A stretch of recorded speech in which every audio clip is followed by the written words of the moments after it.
నమస్తే, welcome to Disha TV. Indira Shobhan గారు మళ్ళీ తన సొంత గూడైన కాంగ్రెస్ పార్టీలో జాయిన్ అయ్యారు. ప్రస్తుతం మనతో ఉన్నారు. తాజా రాజకీయ పరిణామాలు అలాగే కాంగ్రెస్ పార్టీకి జాయిన్ కావడం గల కారణాలు ఏంటో వారిని అడిగి తెలుసుకుందాం. సుదీర్ఘ కాలం తర్వాత అంటే సుదీర్ఘ 7 ఏళ్ల పాటు కాంగ్రెస్లో చేశారు. తర్వాత 3 ఏళ్ల గ్యాప్ తర్వాత మళ్ళీ సొంత గూటికి వెళ్ళారు. కారణం ఏంటి? ఫస్ట్ ఆఫ్ ఆల్ ఇవాళ నా ఇంటికి నేను చేరుకున్నందుకు చాలా సంతోషంగా ఉంది. ఏఐసిసి ఇన్ఛార్జు దీపాదాస్ మున్షి గారి ఆధ్వర్యంలో ఆమె ఆప్యాయతగా ఆడబిడ్డలాగా మళ్ళీ పిలిచి పార్టీలో చేర్చుకున్నందుకు దీనికి సహకరించినటువంటి రేవంత్ అన్నకి మరియు వర్కింగ్ ప్రెసిడెంట్ మహేష్ అన్న గారికి మరియు మల్లురావు గారికి తర్వాత వేం నరేంద్ర గారికి అంటే ఒక టీం లాగా నేను ఉండాలి, పార్టీలో పనిచేయాలి, తిరిగి పార్టీ కోసం ఎంతో కష్టపడింది. పార్టీలో లేకపోయినా పార్టీ బయట కూడా పార్టీ కోసం పనిచేసింది, ఆ ఐడియాలజీ కోసం పనిచేసింది, తెలంగాణ రాష్ట్ర ప్రజల కోసం తన గొంతు వినిపించింది అనేది ఆ కృతజ్ఞత భావం ఉండింది. కాబట్టి మళ్ళీ నన్ను రమ్మని ఆహ్వానించినందుకు ఆహ్వానం మేరకు ఇవాళ చేరడం జరిగింది. ఫస్ట్ ఆఫ్ ఆల్ గుర్తుంచుకోవాల్సింది ఏంటి అని అంటే, నేను ఈ రాష్ట్రంలో తెలంగాణ ఉద్యమంలో పనిచేశాను. తెలంగాణ ఉద్యమం పనిచేసిన తర్వాత ఇచ్చిన తెలంగాణ కృతజ్ఞత మేరకు సోనియా గాంధీ కృతజ్ఞతకి మేము కాంగ్రెస్ పార్టీలో చేరాం. 8 సంవత్సరాలు కాంగ్రెస్ పార్టీకి పనిచేశాం.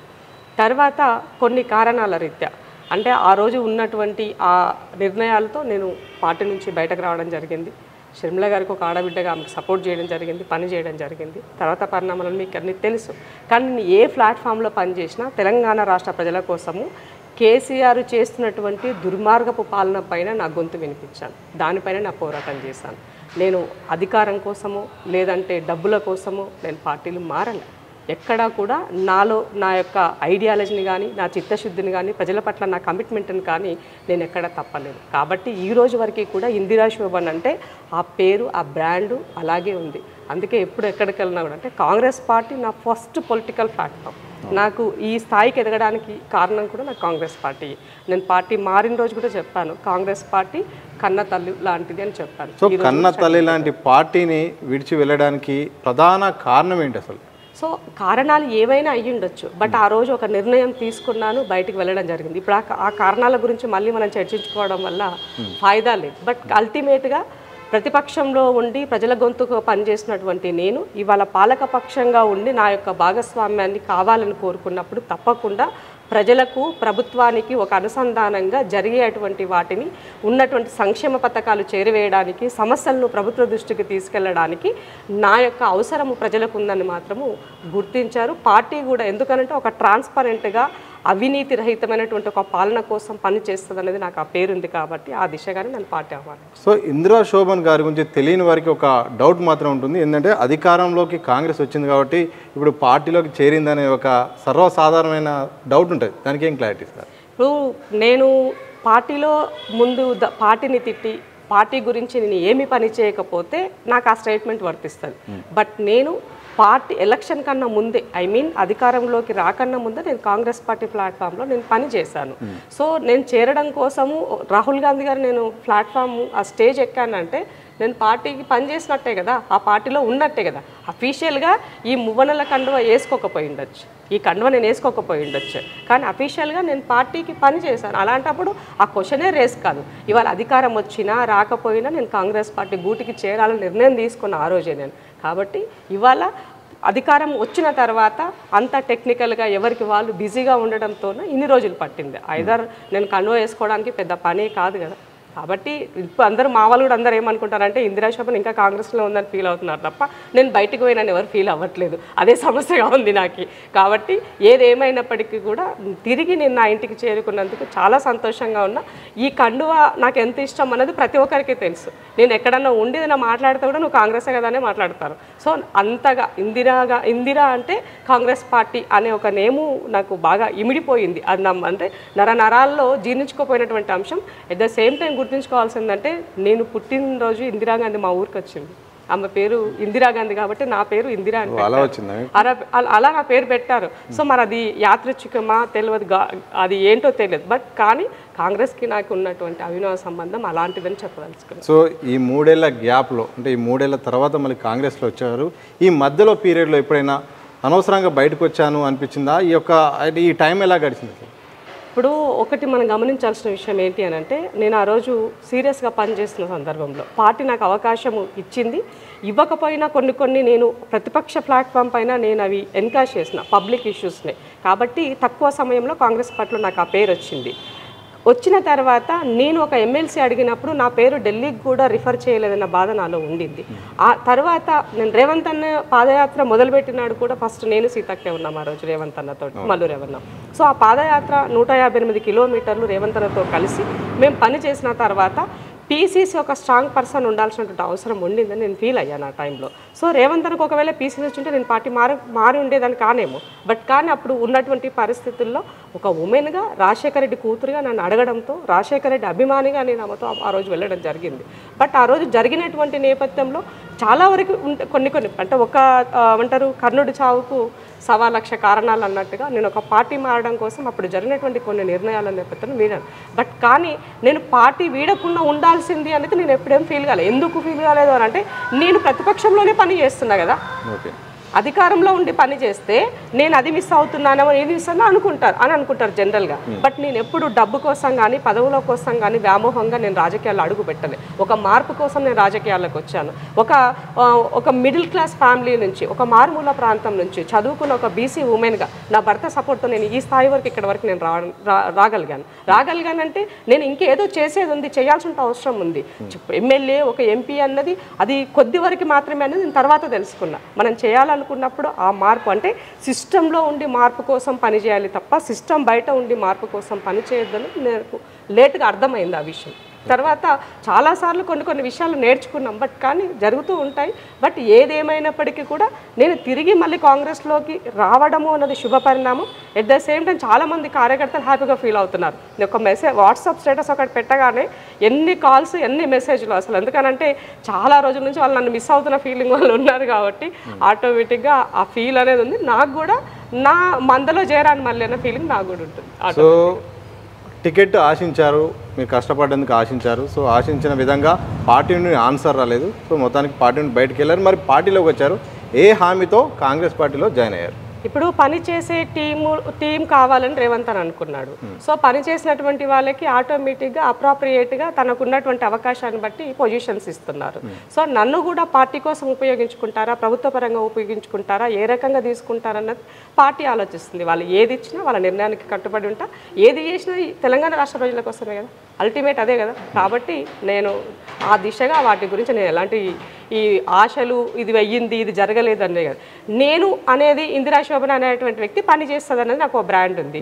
నేను పని చేసేదాని వ్యక్తిని వాళ్ళు ఏ రకంగా నేను ఉపయోగించుకుంటాను, అది వాళ్ళ ఇష్టం. వాళ్ళ అంటే పార్టీ కంటే ఒక నిర్ణయం ఉంటుంది. వాళ్ళు ఏ నిర్ణయం ఇచ్చినా విత్ ఇన్ పార్టీలో దానికోసం పనిచేయడానికి నేను సిద్ధం.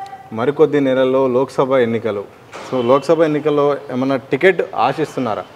పార్టీ చేయమంటే తప్పకుండా చేస్తాను. ఎందుకు అని అంటే చట్టసభ అంటే నేను ఉండేది సికింద్రాబాద్ పార్లమెంట్ నేను ఉండేది కాబట్టి అల్టిమేట్గా సికింద్రాబాద్ పైన అవకాశం ఇచ్చి ఇందిరా నువ్వు చేస్తావా చెయ్యి నువ్వు అని అంటే చేస్తాను, నాకేమీ ఇబ్బంది. ఎందుకంటే డెఫినెట్గా బీసీలకి బలమైనటువంటి లీడర్లకి అవకాశం ఉంటే మేము ఇస్తామని చెప్పేసి ఈ మధ్య కాలం మన పీఈసీ మీటింగ్లో కూడా స్టేట్మెంట్ మనం వచ్చినట్టుగా చూసాం. కాబట్టి నిజంగానే రేవంత్ అన్న నా సర్వీస్ అవసరం ఉన్నది, ఈ పార్లమెంట్లో ఇందిరా కొట్లాడగలుగుతుంది, బీసీ గౌడ సామాజిక వర్గం నుంచి బలమైనటువంటి సామాజిక వర్గము. సో ఈ సామాజిక అంటే ఈ బీసీగా ఉన్నటువంటి అనిల్ అన్నకి నిన్న ఆయనకి రాజ్యసభ నామినేట్ చేసి పంపిస్తున్నారు. కాబట్టి ఆటోమేటిక్గా ఇంకొక లీడర్షిప్ కావాలని వాళ్ళు అనుకున్నప్పుడు డెఫినెట్గా నేను ఉంటాను లిస్ట్లో, కాదనేది కాదు. బట్ అల్టిమేట్ వాళ్ళ నిర్ణయాన్ని నేను గౌరవిస్తాను. సో ఇందిరా శోభన్ అంటే ఒక ప్రశ్నించగలం, మీరు చాలా విషయాల్లో అవినీతిని బయటపెడతారు విత్ డాక్యుమెంట్ ప్రూఫ్తో సహా. సో ఇప్పుడు మాత్రం అధికార పార్టీగా మీ కాంగ్రెస్ మారింది.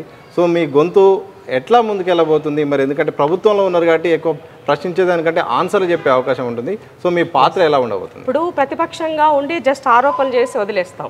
అధికార పార్టీలో ఉన్నప్పుడు బాధ్యతాయుతంగా మనం ఎక్కడైనా పొరపాట్లు జరిగితే ఆ పొరపాట్లు సరిదిద్దుకునేటువంటి అవకాశాన్ని ఇప్పుడు అధికార పార్టీలో ఉంటుంది. నేను గత ప్రభుత్వం చేసినటువంటి తప్పులను అన్నింటినీ కూడా అన్ని సబ్జెక్టుల పరంగా నా దగ్గర ఆర్టీ ఇన్ఫర్మేషన్ ఉంది. అన్నింటికి నేను పీపీటీలు చేసుకున్నాను. అగ్రికల్చర్ అయ్యుండొచ్చు, ఉమెన్ అయ్యుండొచ్చు, ప్రతి యాంగిల్లో నేను పీపీటీ స్టడీస్ చేసుకున్నాను. అన్ని నా దగ్గర ఉన్నాయి. ప్లస్ ఇప్పుడు కాంగ్రెస్ ప్రజాపాలన ఉంది. ఇప్పుడు ప్రజాపాలన చేసేటువంటి దానికి సో ఇప్పుడు బెటర్ గవర్నెన్స్ రేవంత్ అన్న చేస్తున్నారు. సో ప్రజలకి అందుబాటులో ప్రజల వద్దకే పాలన అనే విధంగా మూవ్ అవుతున్నారు. సో ఇచ్చిన 6 గ్యారెంటీస్ కోసం బడ్జెట్ పెట్టారు. వాళ్ళు ఇచ్చినటువంటి హామీస్ నెరవేర్చే దిశగా అడుగులు వేస్తున్నారు. కాబట్టి డెఫినెట్గా ఇప్పుడున్నటువంటి పాలన గత పాలనకి డిఫరెన్స్ ఏంటి? ఇరిగేషన్కి సంబంధించి గత 2004-2014 మధ్య కాంగ్రెస్ చేసిన ప్రాజెక్టుల యొక్క పర్యవసానంగా ప్రజలు ఏం చూశారు? టీఆర్ఎస్ గవర్నమెంట్ ఇచ్చినటువంటి కాళేశ్వరము ప్రాజెక్టు పర్యవసానం ఏం చూశారు? ప్రజలని చూశారు. ఇలాంటి వాటి అన్నింటికి సంబంధించి నా దగ్గర ఇన్ఫర్మేషన్ ఉంది. వీటన్నింటినీ ప్రజల ముందు వాస్తవాలు పెట్టే ప్రయత్నం చేస్తాను. సో బెటర్ గవర్నెన్స్ కాంగ్రెస్ ఇవ్వాలని ప్రయత్నం చేస్తుంది. ప్రజాపాలన ప్రజల పక్షాన నిలబడుతుంది. బడుగు బలహీన వర్గాలకి ఆశాజ్యోతిగా నిలబడుతుంది. రిజర్వేషన్లను కాపాడబడుతుంది. అంటే అది ఓన్లీ కాంగ్రెస్ వల్లనే సాధ్యమవుతుంది. అది ఇందిరాగాంధీ ఆ రోజు వేసిన బేస్ ఈ రోజు వరకు అది కొనసాగుతుంది. సో కాబట్టి దీనిని ఇంకొంచెం ఎక్కువ ఇవ్వాలని అనుకుంటుంది తప్ప దీన్ని కట్ చేయాలని ఎక్కడ కూడా కాంగ్రెస్ ఆలోచించదు. కాబట్టి రేవంత్ అని ఇప్పుడు వచ్చిన తర్వాత ఎప్పుడు అయిండొచ్చు నేషనల్ వైడ్గా రాహుల్ గాంధీ గారు అయిండొచ్చు. వీళ్ళిద్దరిని మీరు కంపారిజన్ చేసినట్లయితే బీసీలకి పెద్దపీట వేయాలి, బీసీ జనగణన చేయాలి. సో ఇలాంటి విషయాలను లేవనెత్తారు. సో మొన్న అసెంబ్లీలో కూడా దీనిపైన క్యాబినెట్ మీటింగ్లో కూడా దీనిపైన రెజల్యూషన్ పాస్ చేశారు. మేమేం చెప్తున్నామనంటే నేను వితిన్ పార్టీలో ఉండి ఇవాళ కాంగ్రెస్ పార్టీలో ఉన్నటువంటి ఇవాళ పొన్నమన్న బీసీ మంత్రిగా ఉన్నాడు. ఇంకా చాలామంది టీం వర్క్ ఉన్నారు. బయట అంటారు ప్రొఫెసర్స్గా పనిచేసినటువంటి వాళ్ళు ఉన్నారు. వాళ్ళందరూ ఇంటెలెక్చువల్స్ మేమవుతున్నా బీసీలకి కావాల్సినటువంటి దాన్ని చట్టబద్ధత ఏదైతే మనం జనగణన చేస్తా అంటున్నామో బీసీ జనగణన కూడా సకల జనగణన చేసినట్లయితే ఆటోమేటిక్గా బీసీ జనగణన వస్తుంది. దీనికి చట్టబద్ధ చేసినప్పుడు మిగతా కమ్యూనిటీ వాళ్ళు కూడా బీసీ జనగణన పైన అడ్డుకునేటువంటి పరిస్థితి ఉండదు. రేపు చట్టరూపకంగా ఎలాంటి అవరోధాలు ఉండవు. ఇట్లా కొన్నింటి విషయంలో ఇలా ప్రభుత్వంలో పనిచేయడానికి అవకాశం కలుగుతుంది కదా. ఇలాంటివన్నీ అంటే నా సామాజిక వర్గాలకు నేను లాభం చేయాలనుకున్నటువంటి వాళ్ళకి ఇది బెనిఫిట్ మనకి ఇచ్చేటువంటిది. డైరెక్ట్గా బయట ఉండి సూచనలే చేస్తాం, లోపల ఉంటే ఏం చేస్తాం? అందులో మనం ఇన్వాల్వ్ అవుతాం. మనం ఇన్వాల్వ్ అవుతామంటే ఒక అడ్మినిస్ట్రేషన్లో స్ట్రాంగ్ పర్సన్ నిర్ణయాలు తీసుకునే వ్యక్తి స్ట్రాంగ్గా ఉన్నప్పుడు ఆటోమేటిక్గా కింద వరకు కూడా ప్రాపర్గా నడుస్తుంది. ఇవాళ రేవంత్ అన్న స్ట్రాంగ్ అడ్మినిస్ట్రేషన్ చేయగలుగుతున్నాడు కాబట్టి ముఖ్యమంత్రి పని చేస్తున్నాడు, మంత్రి పని చేస్తున్నారు, అధికారులు పని చేస్తున్నారు, జర్నలిస్టులు చాలా చక్కగా నీట్గా ఇవాళ ప్రజెంట్ చేయగలుగుతున్నారు బయట. కాబట్టి ఇది ఇవాళ ఉన్నటువంటి ఈ ప్రజాపాలన అన్నది పారదర్శకంగా ప్రజలకి అన్ని సంక్షేమ పథకాలు అందే విధంగా కూడు గూడు ఇవి అన్నది చాలా ఇంపార్టెంట్. జనాభా పెరుగుతూ ఉన్నప్పుడు దానికి అనుగుణంగా నిర్ణయాలు తీసుకోవాల్సినటువంటి బాధ్యత ప్రభుత్వాలది. అది కాంగ్రెస్ వల్ల సాధ్యమవుతుందన్నది నమ్మిన సిద్ధాంతంలో ఉన్నదాన్ని. కాబట్టి ఇంకా నాకు చేతనైనంత వరకు నేను ఏం చేయగలిగితే ఆ పనులు నా వైపు నుంచి సహకారం అందించేందుకు నేను రెడీగా ఉన్నాను. సో ఎన్నికల ముందు రేవంత్ రెడ్డిని కలిసారు, ఎన్నికల తర్వాత కూడా కలిశారు. సో మీకు ఆయన ఇచ్చిన భరోసా ఏంటి? ఎలాంటి సంభాషణ భరోసా మీకు దొరికింది? ఎలక్షన్ల ముందు నేను పిలిచినప్పుడు అన్న నేను చట్టసభల్లో ఉండాలనుకుంటున్నాను, నేను టికెట్ కావాలని అడిగాను. తను ఒకే మాట చెప్పారు, ఇంద్రమ్మ ఇప్పుడు రాజకీయాలు 20-30 కోట్లు అయితే రాజకీయాలే లేదు, మేము చేయగలిగితే 3 కోట్ల వరకు చేయగలుగుతామేమో అని ఒక మాట అన్నారు. నాకు కొంచెం అక్కడ కదా నేను ఫీల్ అయ్యాను. అంటే ఎంత పని చేసినా కూడా అల్టిమేట్గా రాజకీయాలు ఎలక్షన్లు అంటే మళ్ళీ డబ్బు అనేది కనబడుతున్నది. ఎక్కడో దగ్గర మార్పు అన్నది అవసరం ఉంది, అది చేయాల్సిన అవసరం ఉందని నా మనసుకు అనిపించింది. బట్ తను మాట్లాడుతుంది వాస్తవమే చెప్తున్నారు. బట్ ఆ టైంలో నాకు డైజెస్ట్ అవ్వలేదు ఆ విషయం. ఏదేమైనప్పటికీ కూడా సరేనా ఓకే, నేను బయట ఉన్నా లోపల ఉన్నా కాంగ్రెస్కే పని చేస్తాను, మీరు ఎప్పుడు కావాలంటే అప్పుడు నేను పని చేస్తాను, మీరు ఎప్పుడు కావాలనుకుంటే అప్పుడే అవుతాను సరేనని చెప్పి నేను వచ్చేయడం జరిగింది. అంతే తప్ప నేను ఎక్కడా కూడా పార్టీని వద్దని చెప్పలేదు, రేవంత్ అని ఇచ్చిందని నేను తిరస్కరించలేదు. ఆయన చెప్పిన ఒక మాటకి అంతే. దాన్ని మళ్ళీ ముఖ్యమంత్రి అంటే నేను ప్రచారంలో ఉన్నప్పుడు కూడా అన్న నాకు పటంచెరులో కలిసారు. పటంచెరు మీటింగ్కి వచ్చినప్పుడు రిసీవింగ్కి నేనే వెళ్ళాను అక్కడికి. కాడసిన్లతో కలిసి వెళ్ళినప్పుడు సరే ఎలా ఉంది ఇంద్రమ్మ, ఏంటి పరిస్థితి, ఎట్లా అనిపిస్తుంది అంటే కష్టపడితే మనం వస్తామన్నా ఇప్పటివరకు అయితే చాలా బాగుంది అని ఆ రోజు చెప్పడం జరిగింది. Positive sign. దెన్ నెక్స్ట్ భగవంతుడి దయ వల్ల ఆటోమేటిక్గా తెలంగాణ ఇచ్చినటువంటి కాంగ్రెస్కి ప్రజాపాలనకి ప్రజలు పబ్బం కట్టారు. అదే దాంట్లో రేవంత్ అన్న ముఖ్యమంత్రిగా ఉండడం అన్నది ఇంకా శుభపరం. అంటే ఎవరైతే లీడ్ చేశారో లీడ్ చేసిన వ్యక్తికి పగ్గాలు ఇచ్చినప్పుడు ఇంకా కొంచెం అంటే నమ్ముకొని పనిచేసినటువంటి క్యాడర్కి బలంగా తను చేయగలను అని చెప్పడానికి ఒక ఆస్కారం అనేది దొరుకుతుండింది. సో అది రేవంత్ అన్నకి గాడ్ గిఫ్ట్, అదృష్టంగానే భావించాలి. అది వచ్చింది. దానికి తోడు తను మా పాలమూరు బిడ్డ, ఒకే కాన్స్టిట్యున్సీ, పక్క విలేజ్లో వాళ్ళం కాబట్టి ఇంకా కొంచెం ఆనందం కల్పించేటువంటి సంతోషకరమైనటువంటి విషయం చిన్న వయసులోనే. ఇదే సందర్భంలో క్వశ్చన్ ఏంటంటే పీసీసీ కావాలని మీరు కోరుకున్నారు, కానీ ఆయన పీసీసీ కావాలని కోరుకున్నారు, కానీ అప్పుడు మీరు పార్టీ నుండి బయటకు వెళ్ళారు ఒక నెల రోజుల తర్వాత, ఆయన ఈరోజు సీఎంగా ఉన్నారు, ఎట్లా ఫీల్ అవుతున్నారు? అంటే అదే అన్న పీసీసీగా ఉంటారని అనుకున్నాము, బట్ అప్పుడున్న సందర్భంలో నేనున్నప్పటికీ అవి జరగలేదు. నేను వెళ్ళిన తర్వాత పీసీసీ అయ్యారు. తర్వాత మధ్యలో నాకు ఇన్విటేషన్ కూడా పంపించారు రమ్మని చెప్పి, బట్ ఇంకా నేను ఒక దగ్గర అడిగి వేస్తున్నాను కదా, మళ్ళీ వెనక్కి రావడం బాగుండదేమన్నట్టు కొంచెం ఆలోచించున్నాను. బట్ అట్లా అది ప్రొలాంగ్ అవుతూ వచ్చింది. దెన్ అల్టిమేట్ మళ్ళీ ఈ మధ్యకాలంలోనే మళ్ళీ నేను అన్నని సీఎం అయిన తర్వాత ఏం అపాయింట్మెంట్ కూడా తీసుకోలేదు, డైరెక్ట్గా వెళ్ళాను. వెళ్ళి కాల్ చేస్తే ఆమెకి అపాయింట్మెంట్ ఏమో మా లీడర్ వచ్చేయమనండి అంటే వెళ్ళి కలిశాను. Feel happy. అంటే ఒక కామన్ మ్యాన్, వాస్తవానికి నేను నమ్మిన సిద్ధాంతం ఏంటంటే లీడర్ అంటే అందరికి అందుబాటులో ఉండాలి. నేను ముఖ్యమంత్రి అని గర్వం ఉండొద్దు, అందరికీ అందుబాటులో ఉండేవాడే లీడర్. కామన్ మ్యాన్ లాగా ఉన్నప్పుడు మాత్రమే ప్రజలకి మనం ఆ రీచ్ అన్నది మనకు ఉంటుంది. అంటే పబ్లిక్ కూడా ఏమంటారు, నా వ్యక్తి అని ఫీల్ అయినప్పుడు మాత్రమే వాళ్ళ సమస్యలు మనకు చెప్పుకుంటారు. నీకు నాకు మధ్య ఒక గోడ వేసినప్పుడు నేను నీ దగ్గరికి రాలని సమస్యలు చెప్పాను. ఇవాళ కేసీఆర్ ఎందుకు ఓడిపోయినాడు, కేటీఆర్ ఎందుకు ఇవాళ ఏం చేయలేక అసలు తకలావికలం అవుతున్నారు వాళ్ళు అంటే వాళ్ళ అహంకారం వాళ్ళని ఇంటికి పంపించింది. సో రేవంత్ అన్న గవర్నమెంట్ మీరు గమనించినట్లయితే రేవంత్ అన్న ఒరిజినల్ క్యారెక్టర్కి ఇప్పుడున్న క్యారెక్టర్కి చాలా డిఫరెన్స్ కనబడుతుంది నాకు. అంటే చాలా తగ్గి మీన్స్ అంటే ఒక కామన్ మ్యాన్ లాగా పేషెన్స్గా సహనంతో, అంటే ఇవాళ నేను ముఖ్యమంత్రి, ఇది నాకు ఈ ప్రభుత్వం, నేను ప్రభుత్వంలో ఉన్నా, ప్రభుత్వాన్ని నడిపిస్తున్నా, ఆ ఉందాతనాన్ని నేను మెయింటైన్ చేయాలి అనే విధంగా తన యొక్క వే అన్నది కనబడుతుంది. కాబట్టి అది మనం స్వాగతించాలి. రాజశేఖర రెడ్డి గారు కూడా ఆయన ముఖ్యమంత్రి కావడం కోసం ఆయన చాలా మౌల్డ్ చేసుకున్నారు, అయ్యాక కూడా చాలా మౌల్డ్ చేసుకున్నారు. సో ఇవాళ రేవంత్ అన్న కూడా అలా ఆయనలో ఆ మౌల్డ్ చేసుకుంటున్నది కనబడుతుంది. ఎవరైనా మారాలి అంటే నేను ఒక స్టేట్మెంట్ ఇచ్చారు, 10 సంవత్సరాలు కాదు ఇంకో 10 సంవత్సరాలుగా నేనే ముఖ్యమంత్రి అవుతానని చెప్పుకున్నారు. అంటే అర్థం ఏంటి? ఆయన కాన్ఫిడెన్స్ లెవెల్ ఏ లెవెల్లో పెరుగుంటే ఆ మాట చెప్తారు. అంటే ఉన్నటువంటి బడుగు బలహీన వర్గాలకి న్యాయం చేయగలిగితే, వాళ్ళ పక్షాన నేను నిలబడగలిగితే, ఈ ప్రజాపాలన ప్రజల వద్దకి జెన్యున్గా నేను తీసుకెళ్ళగలిగితే ఆటోమేటిక్గా ప్రజలు నన్ను మోస్తారు, ప్రజలు నన్ను తీసుకెళ్తారు. అదే కదా కాన్ఫిడెన్స్. కాబట్టి ఫీల్ హ్యాపీ.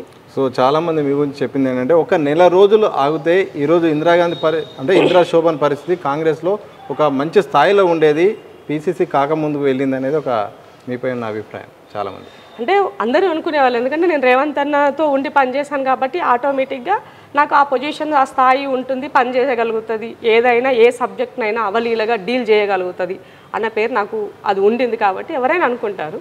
బట్ మనము ఒకటి తెలుస్తుంది, విధి ఒకటి తెలిసింది, జరిగిపోయింది. దాని జరిగిపోయిన దాని నుంచి మనం ఏం మాట్లాడద్దు.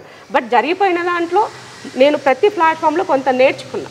ఒకే ప్లాట్ఫామ్లో ఉంటే కొంత నేర్చుకుంటాము, 2 ప్లాట్ఫామ్లో పనిచేయడం వల్ల కొంత నేర్చుకోగలిగిన. అక్కడ నేను పాజిటివ్గానే తీసుకున్నాను, నేను నెగిటివ్ ఏం తీసుకోవట్లేదు. బట్ అల్టిమేట్గా ఈ ప్రజాక్షేత్రంలో తెలంగాణ రాష్ట్ర ప్రజల కోసమే కేసీఆర్ మీదనే పోరాటం చేసిన నేను.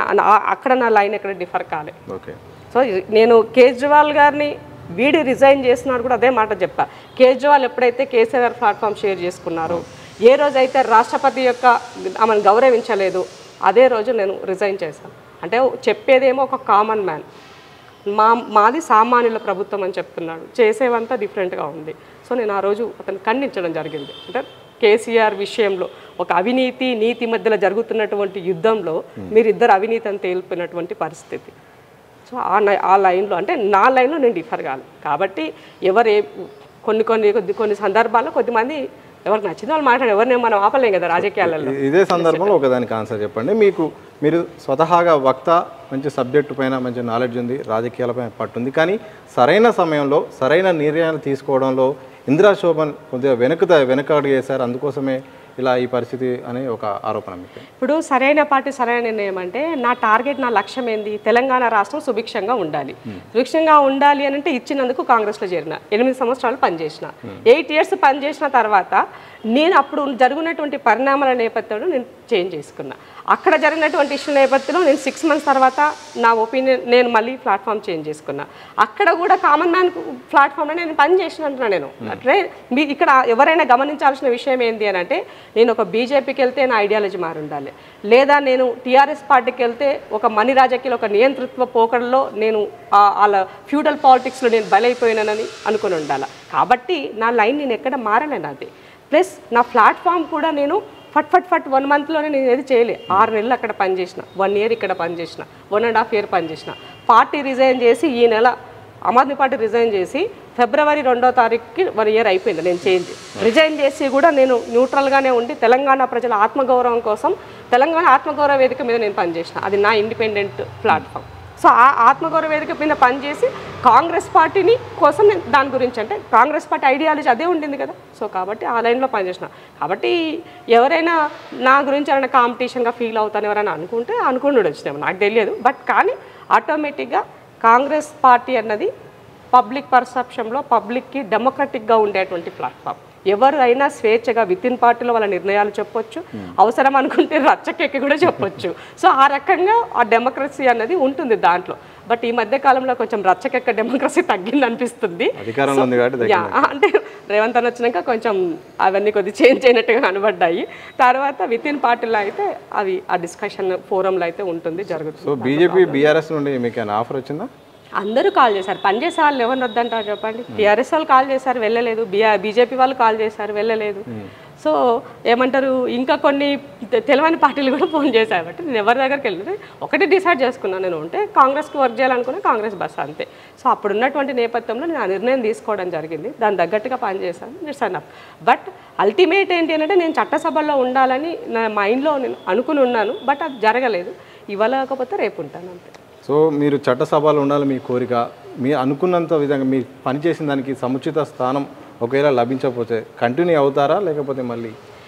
అల్టిమేట్గా ఏ దాని గురించి నేను ఆలోచించే పని లేదు అని చెప్తున్నాను. నేను ఏం చెప్తున్నా ఒకటే లైన్ నాది. నేను నమ్మిన సిద్ధాంతం కోసం కాంగ్రెస్ పార్టీని ఎంచుకొని నా ప్లాట్ఫామ్ ఇదే అనుకొని ఫస్ట్ డేనే చూస్ చేసుకున్నా. సో ఇక్కడ నాకు ఆ పవరు, ఇక్కడ నా పేరు, ఇక్కడ పని చేసుకోవడానికి నాకు ఆ ప్లాట్ఫామ్ ఈ పార్టీ ఇచ్చింది. సో మధ్యలో జరిగిన 2 నిర్ణయాలు అనే దానికి అప్పుడు ఉన్నటువంటి పరిస్థితుల నేపథ్యంలో తీసుకున్నా. నాకు పవర్ వచ్చినా పవర్ రాకపోయినా, పదవులు వచ్చినా పదవులు రాకపోయినా నేను కాంగ్రెస్ పార్టీ ఒక కార్యకర్తగా ఇందిరా శోభన్ అనే నేమ్ ఉంది.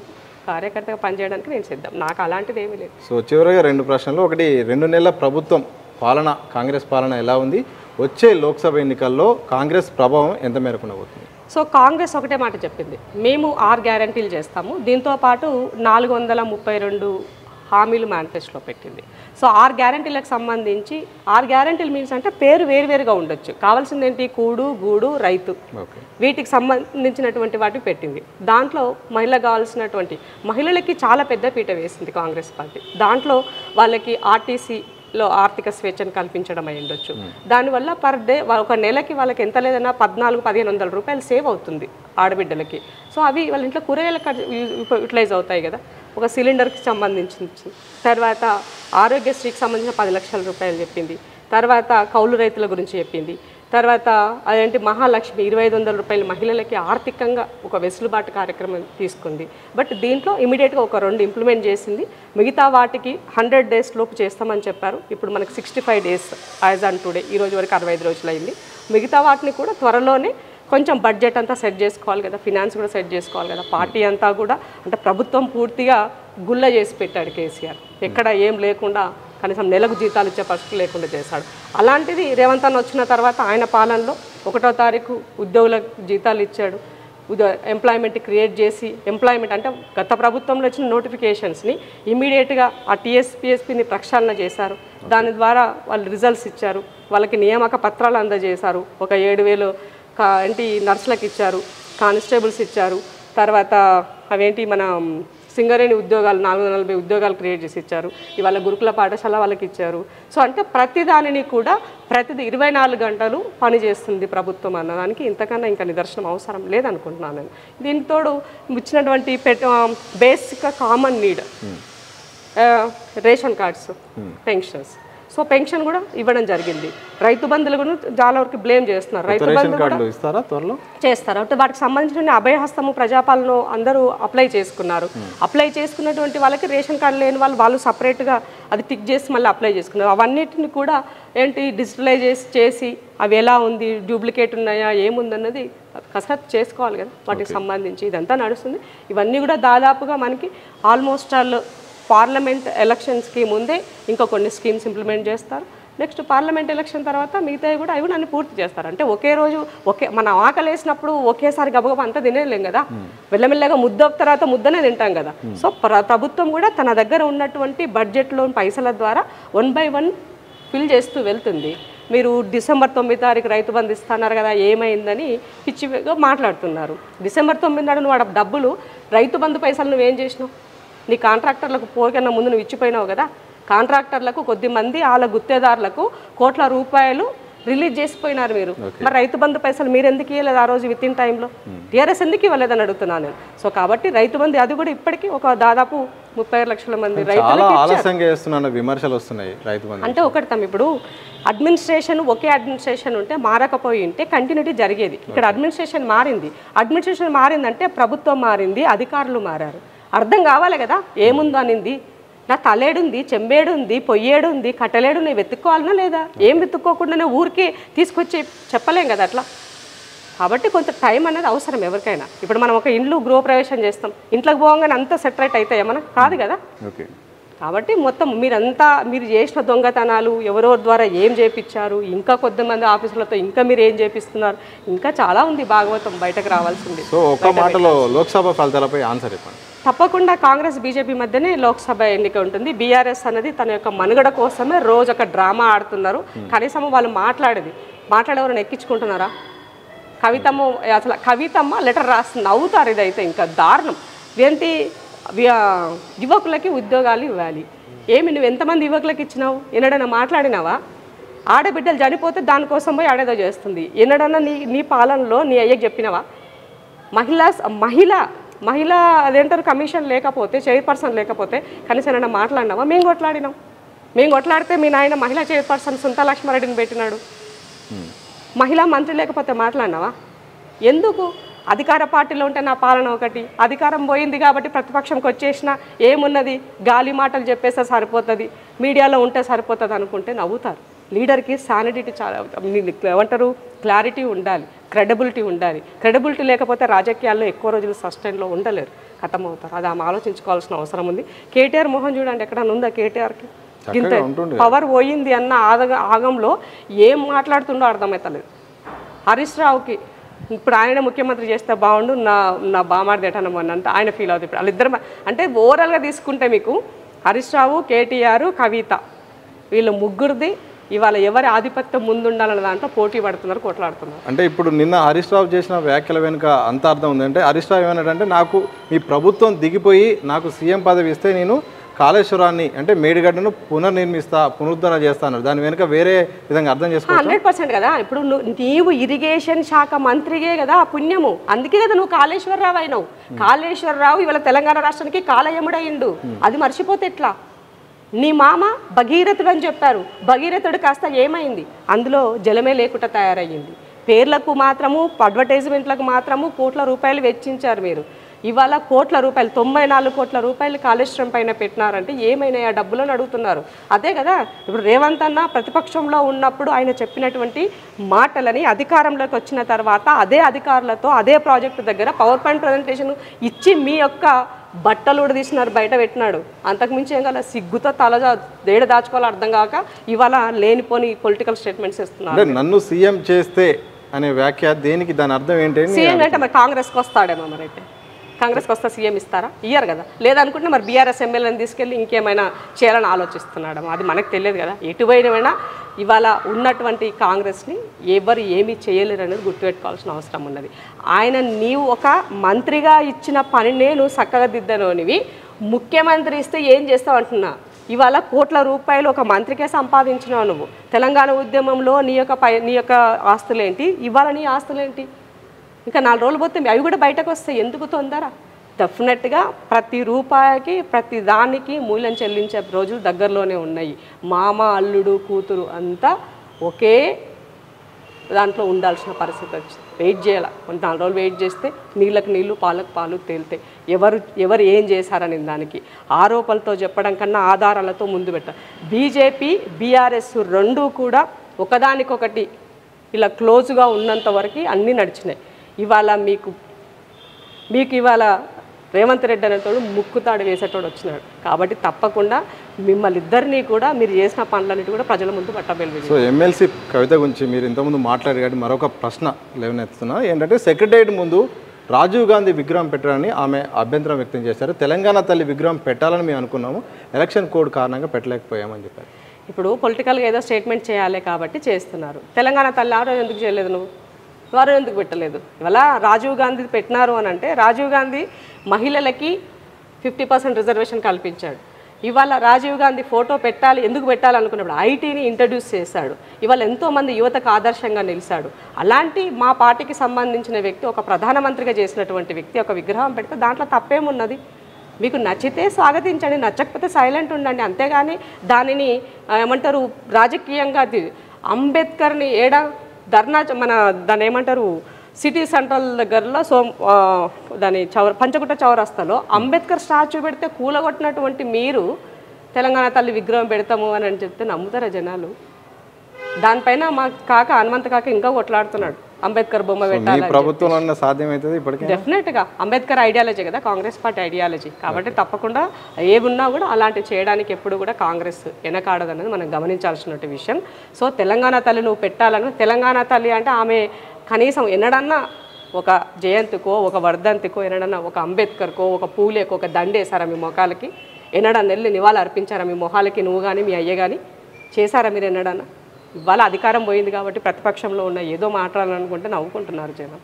కాబట్టి దానిని మీరు ఏమంటారు గుడ్డు మీద ఈకలు కనుక గీకినట్టుగా మీరు చేసినట్లయితే ఇంకా ఇంకా కిందికి వెళ్ళిపోతారు తప్ప రేపు లోక్సభ ఎన్నికల తర్వాత బీఆర్ఎస్ అనే పార్టీ కనుమరుగవుతుందన్న భయం వాళ్ళలో ఉన్నది, ఆందోళన ఉన్నది, జైలుకు పోవాల్సి వస్తుంది, ఎట్లా ఏదో ఒకటి చేయాలని ఆందోళన. అందుకనే ఈ మధ్యకాలంలో ఆమె స్టేట్మెంట్లు మీరు గమనిస్తే బీజేపీని ప్రసన్నం చేసుకునేటట్టుగా ఉన్నాయి. అలా అర్థం చేసుకోవాలి. అంటే ఇప్పుడు ఆమె ఉన్నటువంటి లిక్కర్ క్వీన్ కేసు పోవద్దు అని అంటే బీజేపీని ప్రసన్నం చేసుకోవాలి, ఆ లైన్లో నడుస్తుంది. Okay, thank you very much అండి. మొత్తంగా ఇది ఇందిరా శోభన్ గారితో ప్రత్యేకమైన ఇంటర్వ్యూ. సో కాంగ్రెస్ పార్టీలో చేరడం సొంత గూటికి చేరిన ఆనందంగా ఉంది. పార్టీ ఎలాంటి అవకాశాలు ఇచ్చినా ఎలాంటి బాధ్యతలు ఇచ్చినా తప్పకుండా నెరవేరుస్తాను. అయితే వ్యక్తిగతంగా చట్టసభల్లో వెళ్ళడం, చట్టసభల్లో ఉండడం తన ఉద్దేశం. అయితే పార్టీ ఆ రకంగా ఆలోచన చేస్తే మాత్రం తప్పకుండా మరింత ముందుకు అడిగేస్తానని కూడా వారు చెప్తున్న నేపథ్యం మాత్రం చూడొచ్చు. చూస్తూనే ఉండండి దిశా టీవీ.